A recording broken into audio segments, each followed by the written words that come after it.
So that was surprising. But my job as fire chief was not to have allegiance to any individual of the board.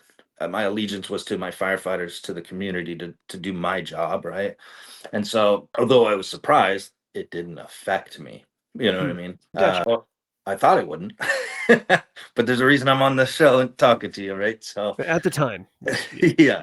So, like in the next day or two after, I will say from that complaint that I had gotten and passed to the DO, this is where a knot started in my belly. Okay.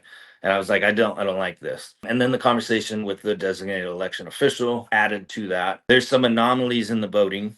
All of the winning candidates had like a 3%, 1 to 2, 3% spread on total votes, right? So somewhat explainable in that they said vote for one, vote for all. So it should be pretty close, I guess. But like most voters aren't paying attention to that. They're selecting boxes, right? So to have that close of a spread on vote tallies, I guess.